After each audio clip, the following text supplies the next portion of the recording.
Je vais vous rendre un témoignage sur moi et je pense que ça peut aider beaucoup de personnes. Et attention, c'est pas parce que j'ai dit témoignage, vous allez penser que c'est une histoire d'église ou bien c'est une histoire de mosquée. Parce qu'il y a des gens, leur manière de réfléchir là, quand eux ils entendent certains mots en même temps, déjà eux quittent la vidéo. Non, c'est pas de ça qu'il s'agit. Mais je pense que ce que je vais partager dans cette vidéo, c'est quelque chose qui va aider beaucoup de personnes à se découvrir eux-mêmes et à réussir dans leur vie professionnelle. Alors, on va dire que moi, j'avais un gros défaut. Bon, avant, je prenais ça pour un gros défaut. Voilà, je pensais que c'était un gros défaut. C'est après, plus tard, j'ai découvert que c'était une qualité. J'avais un gros défaut, c'est que je pouvais me lancer dans plusieurs choses à la fois, sans toutefois terminer l'une de ces choses. Ça, c'était mon plus grand défaut. C'est-à-dire, en fait, quand je suis là, je crée des trucs, je commence, je suis passionné par des trucs, je commence à faire et puis je ne termine pas. Ça, c'était mon plus grand défaut et je ne savais pas comment faire pour résoudre ce problème-là. Parce qu'à chaque fois, je commençais des choses, je ne terminais pas. Je me lançais dans des choses, les gens m'encourageaient et puis bon, après, je commence à rencontrer, je ne sais pas, je n'arrive pas à terminer, je ne sais même pas ce qui se passe. Et donc, durant mon parcours universitaire, vu que je voulais avoir une carrière professionnelle, il fallait que je m'insère dans certaines formations pour avoir des certificats, un bagage intellectuel un peu plus, etc. Donc, j'ai commencé à faire des formations en ligne comme physique. Voilà, je payais des formations, je me faisais former sur des périodes de 9 mois, 1 an, etc. Soit que ce soit en ligne ou bien que ce soit physique. C'est pour ça même que j'avais commencé des vidéos sur Internet et puis j'ai arrêté ces vidéos-là parce que je ne pouvais plus jongler entre les formations en ligne et les formations physiques avec l'école, etc. Tout. Donc, il me fallait vraiment terminer pour de bon ce que je faisais et maintenant songer à me concentrer sur ce que je voudrais faire de ma vie. Donc, je faisais des formations et ces formations-là m'ont beaucoup aidé.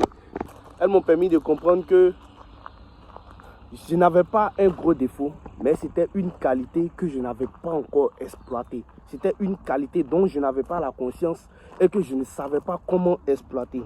J'ai eu à faire une formation Build Your Future, voilà, au centre Komwe, centre culturel Komwe. Il y a l'un de nos formateurs qui nous a formés sur les 4 talents que Dieu donne à chaque être humain. Voilà, des talents que Dieu donne à chaque être humain. Et ces talents-là sont généralement perçus comme des défauts par nous les êtres humains. Pourtant, en vérité, ce sont des talents, ce sont des dons. Ce sont ces dons-là que Dieu a donnés à chaque être humain pour nous différencier au niveau, on va dire, personnel. C'est-à-dire, c'est ce qui fait nos personnalités, c'est ce qui nous caractérise. Et toutes ces personnes qui prennent conscience de ce talent-là arrivent vraiment à exceller dans tous les domaines de la vie dans lesquels ils s'engagent. Et moi, je n'avais pas conscience de ce talent-là parce que je ne savais même pas que c'était un talent. Pour moi, c'était un défaut qu'il fallait bannir, qu'il fallait corriger. Pourtant, en vérité, on ne peut pas se passer de ces défauts-là. On ne peut pas le bannir, on ne peut pas le corriger, mais on peut l'améliorer, on peut savoir l'utiliser. Et moi, c'est ce qui me manquait en ce moment-là. Et donc, durant la formation, il nous a fait savoir qu'il y avait 4 talents. 4 talents que Dieu donnait à chaque être humain. Mais chacun héritait de 1 ou 2 talents. Voilà, en fonction du talent des parents. Voilà. Et moi, mon talent, on va dire, mon talent le plus dominant, c'était d'être une personne sanguine. C'est-à-dire, je suis tout le temps joyeux, j'aime beaucoup m'amuser, j'aime beaucoup faire le show. En tout cas, dans l'environnement où je suis là, je suis toujours celui qui bouge, non, toujours celui qui motive, j'aime beaucoup m'amuser, je suis toujours jovial. Et en même temps, je pouvais m'engager dans plusieurs choses sans toutefois terminer une seule chose. Et ça, c'est ce qui me faisait beaucoup souffrir. Parce que j'avais du mal quand je vois que j'ai commencé quelque chose et puis je n'ai pas terminé. Pour ceux qui me connaissent, vous allez regarder sur mes pages, je vais vous donner les différents noms de mes pages. Vous allez aller jeter un coup d'œil pour voir. J'ai commencé par une carrière artistique parce que je suis passionné par la musique. Bon, ça aussi, c'est une chose que je vais parler après. Je vais parler après de ça. Je vais continuer pour ne pas me disperser. Et donc, moi, mon talent, c'était d'être une personne sanguine. Il y a des personnes qui sont flegmatiques, il y a des personnes qui sont mélancoliques et il y a des personnes qui sont colériques. Est-ce que vous voyez? Des gens qui sont voilà, brutales, ils ont une certaine colère en eux, c'est naturel. Ce n'est pas un défaut, c'est un ton que Dieu a donné à chaque personne. Mais ce sont des trucs que nous sommes censés dominer. On va dire c'est ça notre défi sur la terre. C'est ce qui fait notre existence. C'est notre mission sur la terre. Être capable de dominer notre personnalité pour prendre le dessus sur tout. Est-ce que vous voyez? C'est pour ça que quand on est à la naissance, on est équilibré parce que on n'a pas d'énergie négative ni d'énergie positive. C'est en grandissant qu'on déséquilibre cela en fonction des énergies qu'on prend, en fonction de ce à quoi on s'habitue. Et quand on arrive à rééquilibrer cela, on devient juste dans la vie, on marche correctement et on est focus sur ce qu'on a à faire dans le monde. Et moi, je ne savais pas que j'étais une personne sanguine. Bien que j'ai exactement les caractéristiques d'une personne sanguine. Et moi, je ne savais pas que j'étais une personne sanguine. Je pensais que c'était un défaut. Je commence des choses, je ne termine pas. Je commence des choses, je ne termine pas. Et donc, moi, ça me faisait beaucoup souffrir. Mais après cette formation, quand j'ai compris qui j'étais vraiment et comment est-ce que je devais améliorer cela, je me suis rangé.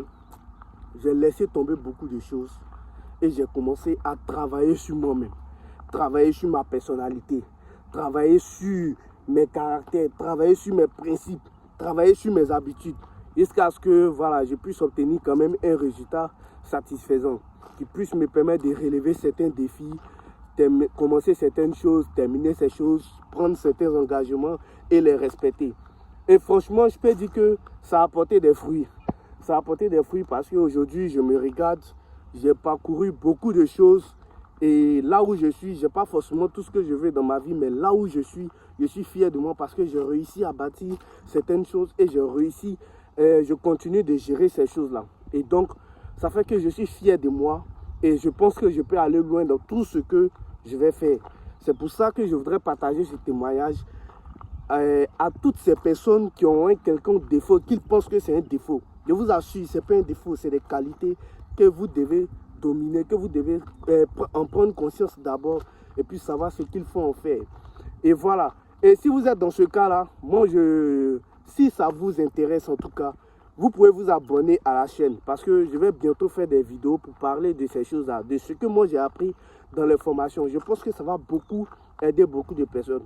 Voilà, moi je ne suis pas là pour venir faire une chaîne YouTube, etc. Non, machin, vous vendre la vie des rêves, vous mentir, vous montrer ce que moi je n'ai pas. Non, vous allez voir, on va réussir ensemble, on va bâtir une communauté ensemble et puis on va aller de l'avant ensemble. Chacun, on va se lancer des défis et puis voilà, on va relever les défis ensemble. C'est ça en fait, c'est ça, normalement c'est ce qu'on devait faire tous quand on veut réussir dans la vie. On doit avoir des personnes qui vont être honnêtes, sincères avec nous et non des personnes qui vont nous frustrer, qui vont nous influencer avec leur voiture, leur maison, sachant que nous on est encore pauvres. On ne sait pas en quelle année on va arriver là-bas. Et donc quand c'est comme ça, ça fait que on a l'impression qu'on est en retard et puis bon, ça nous fait mal et puis voilà, on est frustré et puis bon, on est négatif partout, etc. Non, on n'est pas dans ça. On va aller pas à pas, on va se concentrer sur ce qu'on a à faire et puis on va réussir. Croyez-moi, on va réussir, ça va aller. Donc je disais, il y a cette formation-là qui m'a beaucoup aidé. La deuxième chose qui m'a beaucoup aidé, on va dire dans ce que je devais comprendre, c'est le livre d'un auteur que j'ai lu, un auteur ivoirien. Il s'appelle Fagma Koulibaly. Et le livre que j'ai lu, c'était Oser sa passion. C'est un livre que j'ai acheté, j'étais dans un plein air en train de manger. Et voilà, il y a une demoiselle qui passait avec le livre. Et puis voilà, j'ai acheté le livre et ça coûtait même pas cher. Bon, comme ce n'est pas de la publicité que je suis en train de faire, donc je ne vais pas mentionner le prix du livre. Mais c'est un livre qui ne coûtait pas cher. En tout cas, j'ai acheté dans les mains d'une demoiselle qui se promenait pour vendre. Si vous avez fait de la contrebande, sachez que je vous ai dénoncé dans cette vidéo. Mais si vous travaillez pour cet auteur, en tout cas, mes félicitations pour vous. Et je suis très fier d'avoir lu ce livre. Le livre, c'est Oser sa passion. Et moi, j'ai découvert dans ce livre qu'un être humain pouvait avoir plusieurs passions. Un être humain pouvait aimer faire plusieurs choses à la fois. Avant, moi, je pensais que je me dispersais parce que je ne savais pas qu'on pouvait avoir plusieurs passions. On pouvait aimer plusieurs choses à la fois. Moi, en fait, j'aime faire beaucoup de choses. Et le fait que j'aime faire beaucoup de choses en même temps, je pensais que je me dispersais. Je pensais que, en fait, je ne savais pas ce que je voulais vraiment. Et ça m'a beaucoup fatigué parce que j'étais indécis. Je ne savais pas quelle décision prendre. Je ne savais pas sur quoi me concentrer. Parce que quand je veux me concentrer sur un, la passion de l'autre me tiraille. La passion de l'autre me retient. La passion de l'autre me rappelle que moi aussi je suis là. Et je pense à l'autre également, je veux faire aussi. Il y a l'autre aussi qui vient. En fait, j'étais au milieu de plusieurs choses que je veux faire en même temps. Et je ne savais pas comment les gérer. Je me disais que si ça continue comme ça, je ne vais jamais réussir à faire quelque chose dans ma vie. Mais dans ce livre, j'ai découvert qu'un homme pouvait avoir plusieurs passions. Je vous assure, ce livre est très passionnant. Ce livre est très instructif. Ce livre est très... Et puis, c'est un auteur ivoirien qui a écrit ça. Il s'appelle Fagma Coulibaly. Je ne sais pas s'il a une plateforme, une page Facebook, bien TikTok, mais si vous tapez Fagma Coulibaly, après même je vais faire des recherches pour voir s'il a une plateforme. Si vous tapez Fagma Coulibaly, vous pourrez lui demander ses livres. Osez sa passion, je vous assure, c'est un livre qui va vous apprendre tout sur ce que vous voulez réaliser, votre domaine professionnel, ce que vous voulez faire dans la vie. Et vous allez découvrir dans ce livre que, en fait, il y a tellement d'opportunités, mais c'est nous qui ne savons pas comment les avoir. Moi, après avoir lu ce livre, j'ai compris que, Joe, tout ce que tu veux faire là, tu peux le faire parce que tu peux avoir plusieurs passions. Ce n'était pas parce que tu ne savais pas quoi faire, ce n'était pas parce que tu... Non, il te manquait juste l'information de savoir que tu peux faire plusieurs choses à la fois. Et c'est à toi de t'organiser, c'est à toi de savoir ce que tu veux faire. En tout cas, depuis moi, j'ai lu ce livre, j'ai compris. Donc, qu'est-ce que j'ai fait? J'ai dit, ok, puisque c'est comme ça, je vais m'organiser de telle sorte à pouvoir terminer tout ce que je commence, peu importe le temps que ça va prendre. Je vais me donner du temps. En tout cas, je vais observer les résultats, mais je ne vais même pas observer la fin, ni ce que je vais obtenir. Je vais observer les progrès, ce qui marche, ce qui ne marche pas. Et puis, je vais tout améliorer. Mais je ne vais pas me concentrer sur vouloir que, voilà, forcer ça atteigne le niveau que je veux. Non. Parce que je suis de nature sanguine. J'aime faire plusieurs choses à la fois. J'aime m'amuser, j'aime causer, j'aime taquiner les gens. En même temps, j'aime entreprendre. J'aime la musique. Voilà. Et ça, ce sont des trucs, ceux qui me connaissent, ils savent. Ils savent que dans mon environnement, c'est comme ça que je suis. J'ai des qualités qui m'inondent. Et ces qualités-là, je ne savais pas comment les utiliser. Et c'était naturel en fait, je ne forçais pas. Je peux être assis en train de manger et puis une idée me vient à la tête. Je peux être couché et puis je me réveille en plein 3 heures du matin. C'est-à-dire pendant mon sommeil même là, je vois des projets dans mon sommeil quand tout est défini propre. Et puis je me réveille en sursaut, je prends mon cahier et commence à écrire en même temps. C'était comme si Dieu me parlait, c'était comme si un esprit me parlait. Je pouvais voir en même temps et j'écrivais tout en même temps. Et donc, avec tout ça là, je ne pouvais pas quand même laisser toutes ces choses là dans le placard traîner. Non, il fallait que je découvre le moyen de pouvoir faire ces choses là. Donc, j'ai commencé à me former. J'ai fait des formations, j'ai commencé à lire des livres. En tout cas, j'ai lu beaucoup de livres. J'ai lu beaucoup de livres et je continue de lire parce que les livres, c'est clair qu'on négligeait la lecture, mais si on savait ce que ça nous apportait, on n'allait pas négliger. Si vous voyez que beaucoup de personnes vous recommandent de lire, ce n'est pas parce qu'on veut vous obliger à faire quelque chose, mais c'est parce que vous n'imaginez pas le secret qu'il y a dans les livres. Quelqu'un disait, si tu veux cacher une vérité aux Africains, mets ça dans un livre. Ils ne vont jamais apprendre ça parce qu'ils n'aiment pas lire. Et ça, c'est vrai. Il y a tellement de vérités dans les livres qu'on ignore. Et moi, depuis j'ai vu que les livres étaient riches en informations qui pouvaient nous aider. En tout cas, moi, la lecture, je ne peux plus me séparer de ça. Voilà, j'ai ma discipline, j'ai mon calendrier, j'ai mon programme de lecture. Quand je dois m'amuser, je m'amuse bien. Mais quand je dois me concentrer aussi, je me concentre. Et tout ça, ce sont des choses que j'ai appris à organiser, des choses que j'ai appris à gérer, des choses que j'ai compris et j'ai mis en application. Alors, donc c'est ce que je voulais vous partager. Vous allez voir que j'ai plusieurs plateformes parce que j'ai commencé, j'ai commencé la musique à l'âge de 14 ans. J'étais beaucoup passionné par la musique. Moi, je ne pouvais pas étudier sans musique. À chaque fois que j'étais en train d'étudier, il y avait toujours des écouteurs dans mes oreilles. Et en ce moment, il n'y avait pas de téléphone. C'était les petits appareils On appelait ça MP3, carré comme ça. On mettait les 4 mémoires dedans, on partait chez les gars de Cible, là, ils mettaient les chansons dessus. Et puis on mettait dedans avec ton écouteur, tu accrochais ça sur ton pantalon. Moi, ça ne me manquait jamais. Chaque fois que je suis en train d'étudier, il y a la musique. Même quand j'étais en classe, quand on fait un cours et puis la classe est calme comme ça, moi, ça ne m'arrange pas. Il faut qu'il y ait bruit. Il faudrait qu'il y ait voilà, un bruit qui isole en fait mon esprit. Quand il y a le bruit, mon esprit s'isole.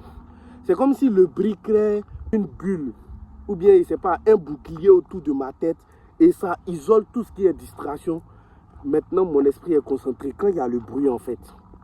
Donc, ça fait que j'ai toujours la musique dans mes oreilles. Ou s'il n'y a pas de musique, il y a le bruit. Les gens avec qui j'ai fréquenté, ils savent. Je me rappelle, on m'appelait à un moment élément perturbateur, tellement que je perturbais les coups. Parce que je ne supportais pas le silence, le calme. C'est quelque chose que, voilà. Quand je dois étudier, en tout cas, voilà, ça ne m'arrange pas. Il fallait qu'il y ait un bruit pour pouvoir isoler mon esprit.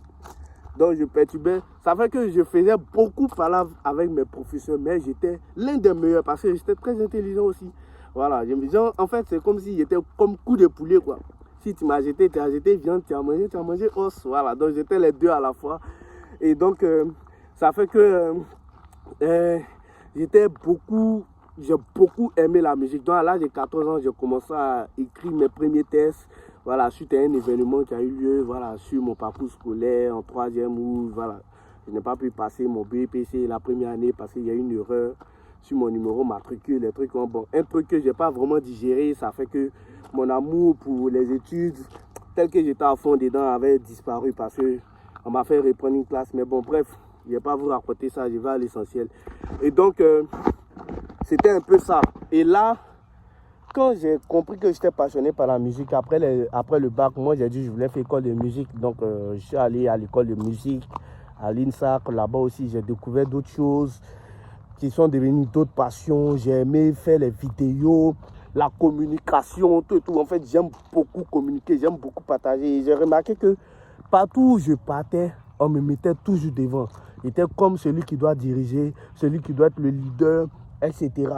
Même quand il s'agissait de donner des idées, des projets, on me demandait mon avis, j'ai toujours été mis en avant. Et donc ça fait que c'était naturel, j'avais pas besoin de forcer. Même souvent quand je ne voulais pas, les gens me choisissaient. Et donc je me suis dit, bon, au final, ça veut dire que tu es né pour être leader en fait. Donc dans ça, j'ai commencé à bâtir des entreprises, des projets entrepreneuriaux, etc. Créer une agence de communication, créer une structure de plusieurs services, etc. Et ça fait que j'ai travaillé dans l'ombre pour pouvoir bâtir ces choses-là. Donc, ça voudrait dire, bientôt, vous allez me voir sur plusieurs pages différentes avec des différents aspects. Quand il dit aspects, ça veut dire différentes personnalités. Des pages où je serai un peu plus serein et des pages où je serai un peu plus immature ou bien jovial, voilà. Et quand je dis immature, ce n'est pas dans le sens de faire des choses irresponsables, non. Parce qu'on a besoin de s'amuser, de se distraire, ça fait partie de la vie. C'est comme ça qu'on profite de la vie. Donc, il y aura des pages où voilà, je vais partager que de la bonne humeur, des pages où je vais partager de belles choses, des pages où je vais partager aussi des projets et des pages où je vais partager des conseils parce que je ne voudrais pas mélanger tout mon public.